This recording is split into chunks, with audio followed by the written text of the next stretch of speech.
I'm Nick Westergaard, and this is On Brand, helping you tell your story. How do the most visible leaders stay trusted and relevant in a noisy world? Danielle Sabrina has spent her career helping them do exactly that. As founder of Society22 PR, one of Inc. 5000's fastest growing firms, Danielle has guided CEOs, athletes, celebrities in building credibility that scales. Named Female Entrepreneur of the Year and one of CIO's top 20 female entrepreneurs to follow, she joins me to unpack how smart brands turn trust into momentum. My interview with Danielle Sabrina is coming right up. But first... Hey marketers, Deborah Eckerling here. And I'm Keith Smith, and we host the MPN Meta Marketing Show, which is not just another marketing podcast, but the marketing podcast about all the other marketing podcasts. Podcasts are booming, right? We love them, and people actually listen. They don't scroll, they don't swipe, well, except maybe during the ad breaks. But here's the secret. With the Marketing Podcast Network, your ads don't make people hit skip. We put your brand on shows that people actually want to hear. That's right. We match your message with podcasts that make marketing nerds like us perk up and take notes, or at least nod knowingly, pretending they understand. And don't worry, because we'll deliver your ad naturally. People might even think that we love your brand personally, which of course we totally do, unless it's a veggie smoothie, then maybe not. If you want your brand heard without making listeners roll their eyes, head to marketingpodcasts.net and catch marketing fans at work, rest, and play. Seriously, your audience is already listening. Make sure they hear your brand and not our awkward jokes. Join the conversation, because good ads shouldn't just be tolerated, they should be enjoyed. Yes! You may know you're listening to this show along the Marketing Podcast Network, but did you know there are other great shows on MPN to help your business? Dan Farkas hosts a great podcast called The Strategic Communicator. Dan, tell us what these fine folks will hear when they listen. Jason, it's pretty simple. The Strategic Communicator podcast talks with industry leaders about emerging trends and how we can use various forms of communication to make the world a better place. Anyone listening will leave with tangible ideas you can use to help with your PR and marketing efforts. Amazing. Where can people subscribe? Easy. You can go to passpr.com. You can find the show at marketingpodcast.net or just search the Strategic Communicator with Dan Farkas wherever you get your podcast. You heard him, folks. Go get it. Danielle, welcome to On Brand. Thanks, Nick. Happy to be here. So you often say that credibility is the new currency. What does that mean in today's media and brand landscape that's increasingly confusing? Well, we all have so many choices. And, there's two ways. Sometimes it's like looking at B2C brands and then B2B. And when it comes to trust and credibility, like we're not Coke right off the jump. We're not Cisco. We're not, we have to hustle hard in the beginning.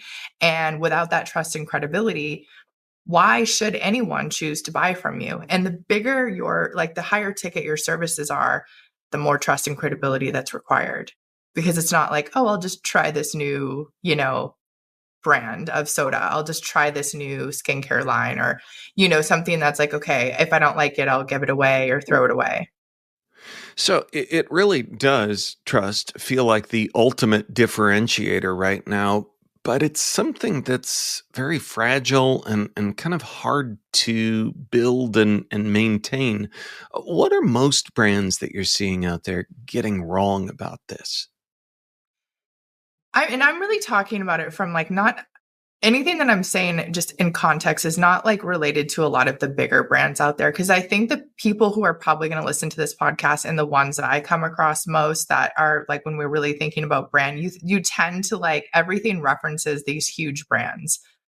And it's just so not in the same playing field. So when we're thinking about a brand and what it represents and the trust and the credibility, you really have to look at it from who are you as an individual, a founder behind the brand, first and foremost. Because we all want to create I hear a lot, and this is kind of not your question you asked, but something that I hear a lot is one day I want to sell my company, so I don't want my personal name associated too much with my brand. And I'm like, great. Do you have a multi-million-dollar marketing budget?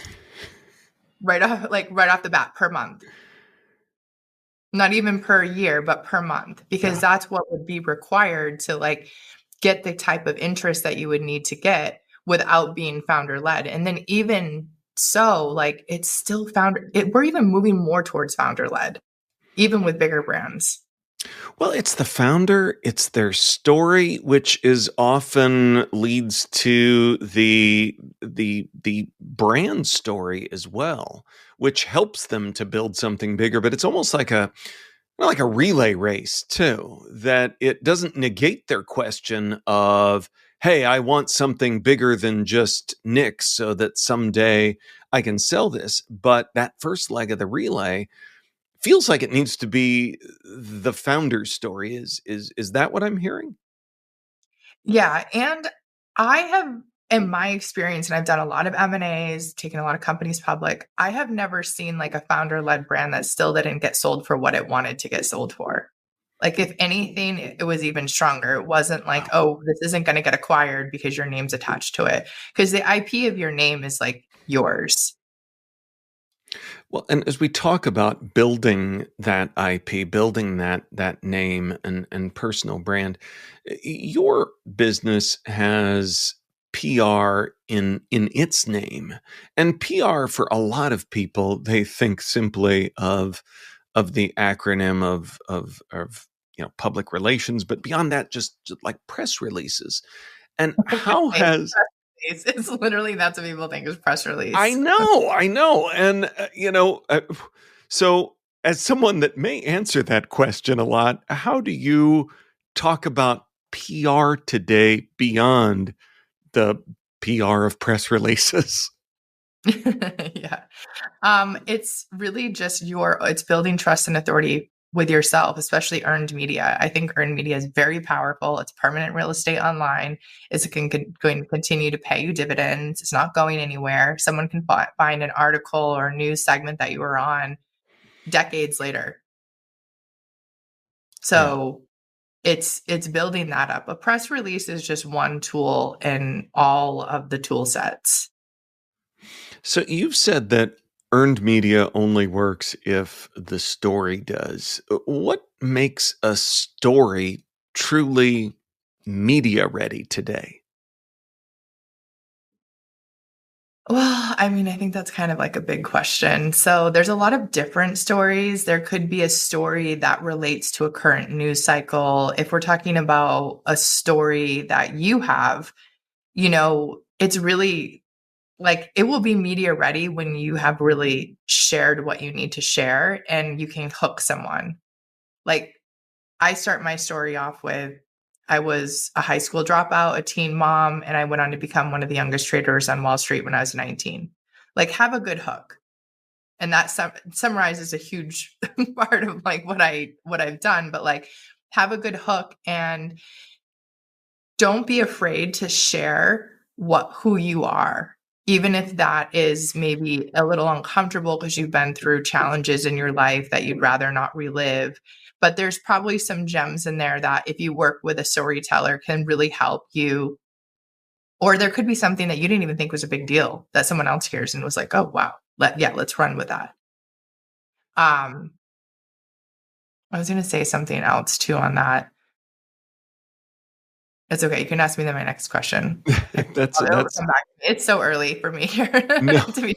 No worries. Well, I think about that and, the role of the leader's story. And you talked a bit about your own. And I think increasingly today, we see the personal brands, the founder brands, the leader brands that are succeeding demonstrate authenticity in a way that many find refreshing, because we've kind of coming out of a period where we have aggressively sanded out every rough edge. So anything that feels off the cuff, that feels real, is something that people gravitate towards. But at the same time, we see that backfiring a lot too. And how do you balance authenticity with strategy and control in managing your public persona? When do you feel like you see that backfired? So I can understand. When someone maybe says something that for them felt like that is an authentic hot take, and it is out of tune with what the audience is wanting to Okay. hear. Well, I mean, listen, like we're living in new times and it's also an opportunity to course correct. Like you may want to sit down with each generation that's out there in the ethers, consuming content and share some of your beliefs and let them get some feedback because your beliefs might need to be updated. You might you might say something that's, a Gen Z might say, you can't say that anymore. Or someone else, like we do that with our clients, but like you could do that by just chatting with someone. Like look at how different audiences are consuming content, hear the different sides, like take something that's polarizing and listen to both sides. So that if for some reason you get asked about it or you're commenting on it or you think you have a hot take on it, like you're being sensitive to both sides, but you can still be true to yourself. So when you're working with CEOs, athletes, celebrities, where do you start with the story that they want to tell or a perception that they feel they need to change? Well, a lot of times they don't know what that is yet. So it's really getting to know them and getting to know their entire story, taking a look at what kind of market they're in, who are they going to be in their brand, what stage of the brand are they in, what stage of the company are they in, because these are all different aspects. Like if you have $100 million plus revenue company, but you've never built your brand, because there's a lot of those that exist that are now like, oh, wait, we need to figure this out. How you go about building that brand and sharing your story might be very different than a scrappy startup. So it's just On getting. Brand, we'll be right back after this. You may know you're listening to this show along the Marketing Podcast Network, but did you know there are other great shows on MPN to help your business? Dan Farkas hosts a great podcast called The Strategic Communicator. Dan, tell us what these fine folks will hear when they listen. Jason, it's pretty simple. The Strategic Communicator podcast talks with industry leaders about emerging trends and how we can use various forms of communication to make the world a better place. Anyone listening will leave with tangible ideas you can use to help with your PR and marketing efforts. Amazing. Where can people subscribe? Easy. You can go to passpr.com. You can find the show at marketingpodcast.net or just search The Strategic Communicator with Dan Farkas wherever you get your podcast. You heard him, folks. Go get it. Now, back to the show.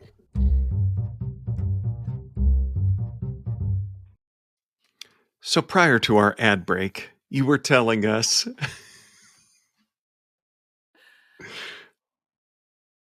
I was saying that there's just like it depends on when, where like someone is at in their business and in their brand cycle. So is it an older established company? Is there like a much bigger, is it the story first, or do we need to update the entire perception of the company? Are you a scrappy startup? Like, where did you come from?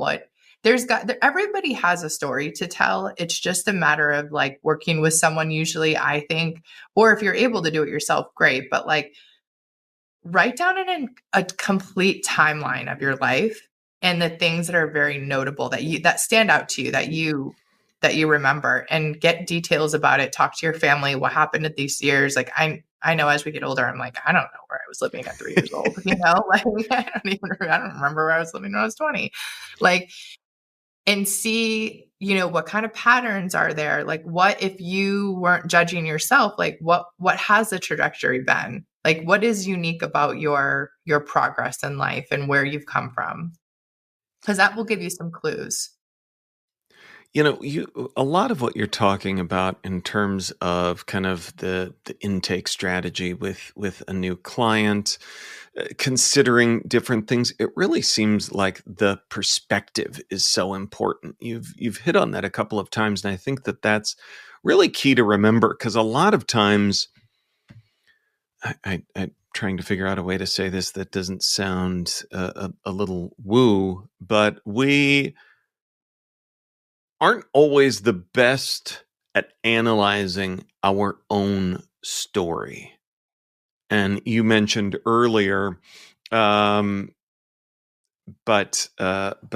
in thinking about that, I think that it's so important to have someone else to just talk through. You talked about the example earlier of someone, kind of breezing past something that they don't think is critical, but they often don't understand how it might resonate with their audience.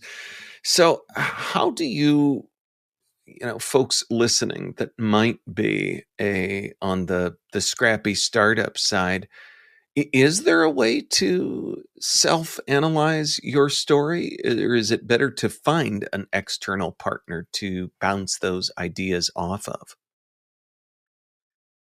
I mean, it depends. You could, I would do the work, as much work as possible yourself first, because this is something that feels like you're tempted to just give it away. Like, do this is too much. And as entrepreneurs, we want to delegate. That's what we should be doing. But sometimes like you need to really sit with it, digest, and spend some time on it. So when you do go to someone, you're like, okay, here's what I have. And you've really thought through it, versus like just relying on them to ask you the questions that will reveal what needs to be asked. That can come after they look at what you've done.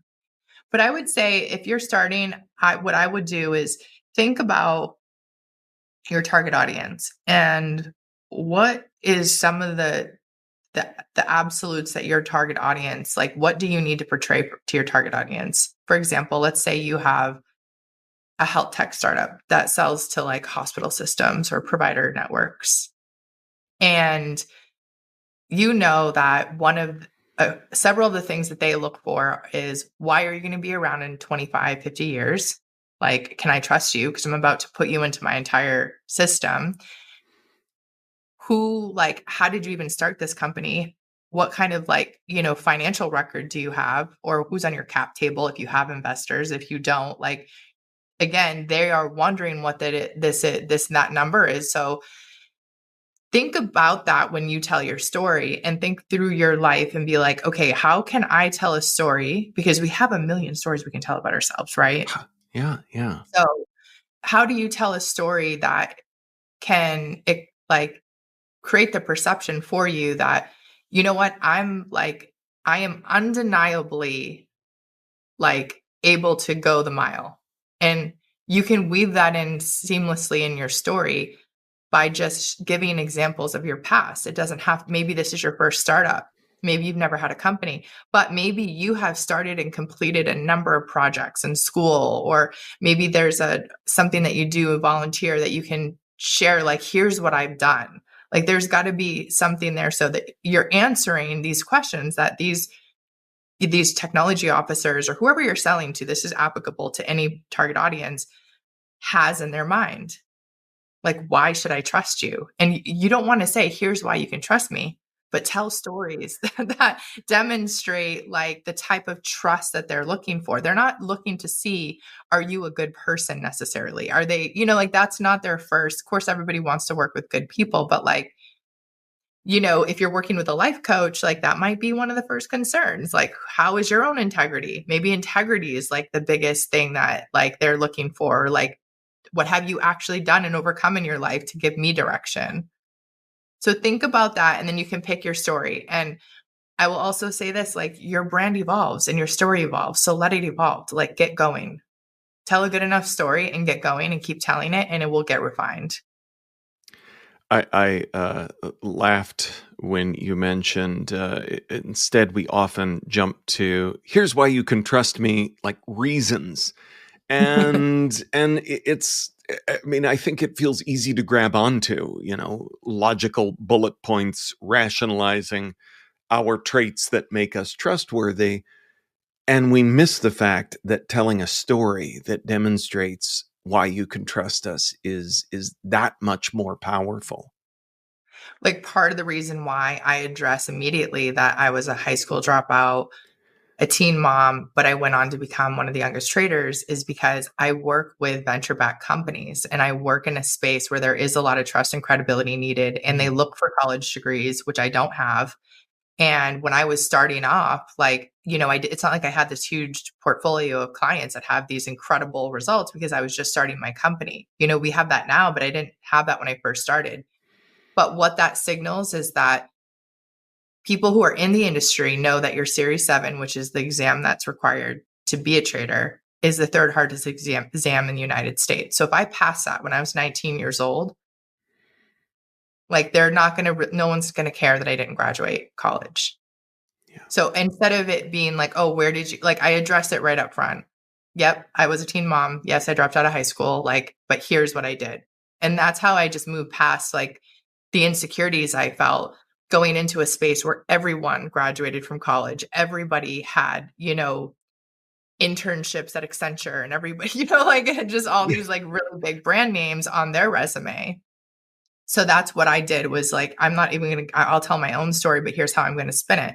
And it's impressive because it is impressive, but I wouldn't even think to tell that because why would I think to associate that with my PR agency?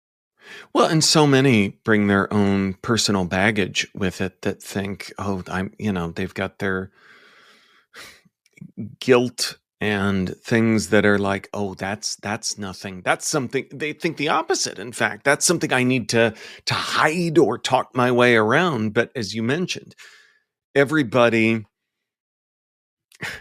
on paper and paper on screen looks increasingly the same, has the same background, it's our stories that make us unique. This is like the rabbit hole I could go down because I teach at the University of Iowa and lead a program in our College of Business called Story Lab, which is all about helping our students understand that story that you might not think is relevant to this is actually one of your best tools as you're getting to know new people. And your story is demonstrative of that.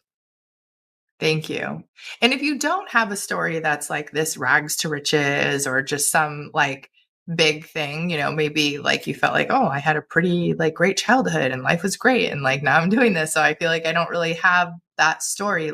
You don't have to focus on that. Don't try to create a story arc.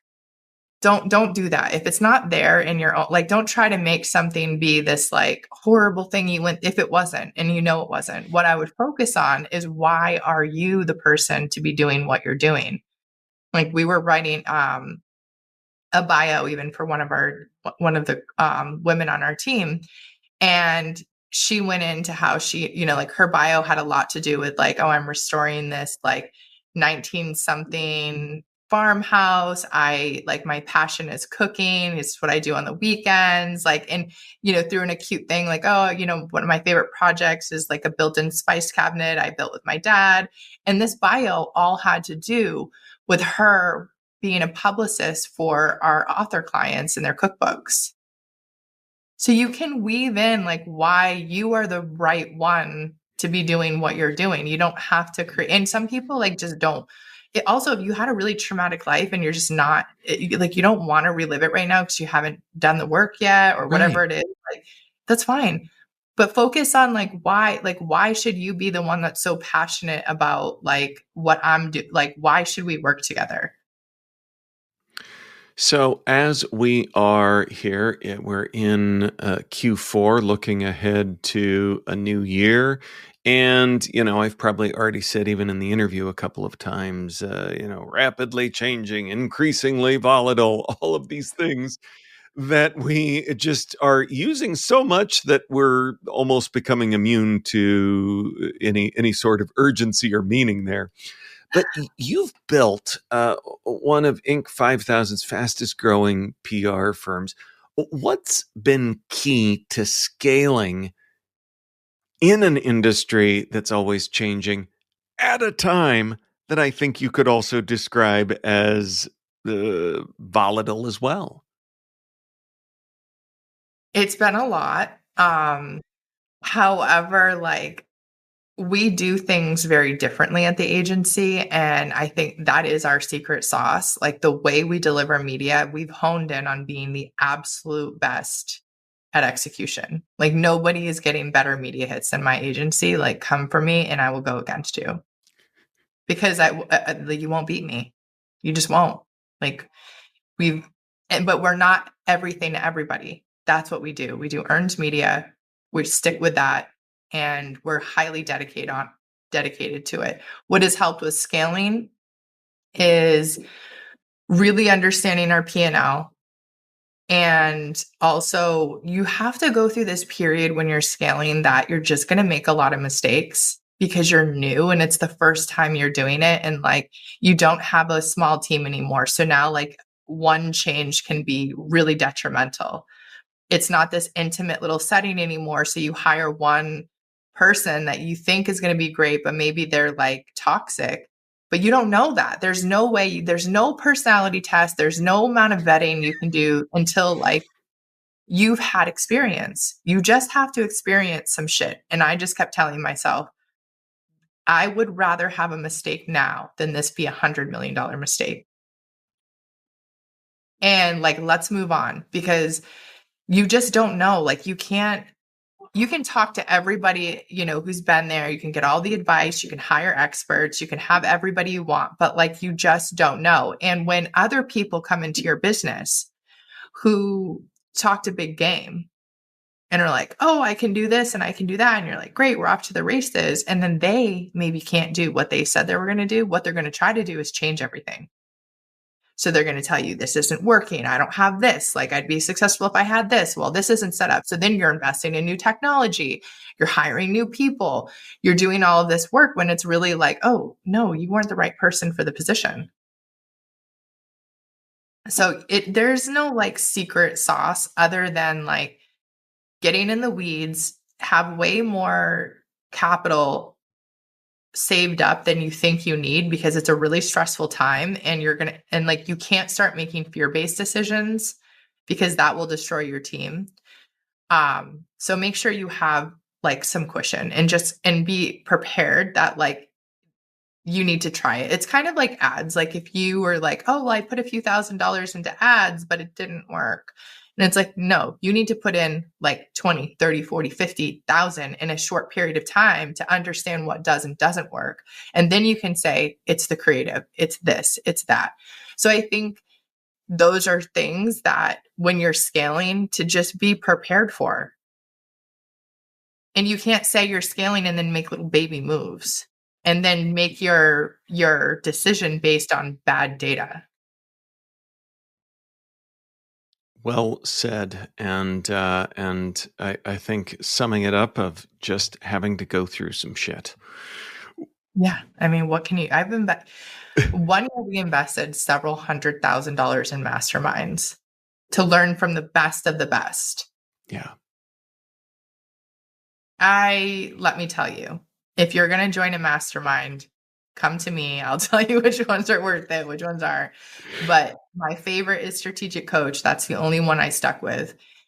But if I could do that again, I think I would have taken that money and invested it somewhere else and remembered who I was. I'm the one who started this business. It was just a new territory. It's a new territory. And what do we want to do? We want to get, when we don't know, right? We want to get people who know. We want to learn from the experts. We want to learn. But sometimes, like, if your business is unique, I don't have the kind of model that we can just like scale like crazy. That's not my company, nor will it ever be. We can scale at a sustainable pace, but what we do is creative. And I can't just hire someone tomorrow and expect them to fit into what we do at our agency, which is very different. You can't, what is that saying? Like, you can't, there's no substitute for time. Yeah. Yeah. I mean, you can make more money. You can't make more time. Right. And you sometimes just have to give it time. Yeah. So I have smiled many times during our conversations, as you can see. And now it's my turn to get to ask you, Danielle, for a brand that has made you smile recently. Probably Skims. I really like all the collaborations that they're doing. Like, I think that I love the North Face one. There's another one that I really loved too, but I think there's a lot of them. So it's almost like you don't even have time to figure out which collab is going on. But so I would have liked them to slow down a little bit with the collabs, but I do think it's a cool, I like it a lot. I would buy something Skims and North Face if I lived somewhere. Yeah. Well, and with all of the collabs happening at once, the other side of that is the impression that, and again, increasingly hard in the noisy landscape and all of the other caveats that we've been talking about this whole interview, but there's also the perception that they're kind of everywhere. Because I think about them like in the WNBA and just all over the place. Yeah, so they're doing a really good job. Danielle, where can we send folks to learn more about who you are and what you do? You can follow me on LinkedIn, Danielle Sabrina, Instagram, Danielle Sabrina 7. Definitely our website, Society22PR.com. Awesome. Well, we will link up to all of that in our show notes, which folks can find at onbrandpodcast.com. Danielle Sabrina, thanks for being on brand with us. Thank you. Have a great day. On Brand is part of the Marketing Podcast Network. If you like what you're hearing, if we've made you smile, you can always listen free on Spotify, Apple Podcasts, or whatever your favorite platform may be.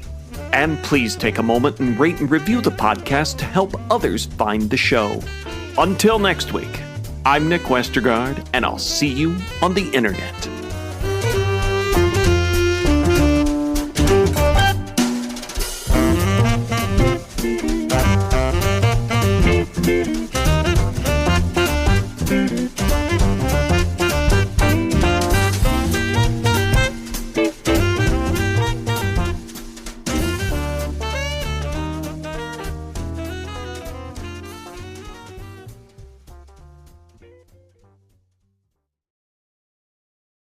You may know you're listening to this show along the Marketing Podcast Network, but did you know there are other great shows on MPN to help your business? Dan Farkas hosts a great podcast called The Strategic Communicator. Dan, tell us what these fine folks will hear when they listen. Jason, it's pretty simple. The Strategic Communicator podcast talks with industry leaders about emerging trends and how we can use various forms of communication to make the world a better place. Anyone listening will leave with tangible ideas you can use to help with your PR and marketing efforts. Amazing. Where can people subscribe? Easy. You can go to passpr.com. You can find the show at marketingpodcast.net or just search The Strategic Communicator with Dan Farkas wherever you get your podcast. You heard him, folks. Go get it. This podcast is heard along the Marketing Podcast Network. For more great marketing podcasts, visit marketingpodcasts.net.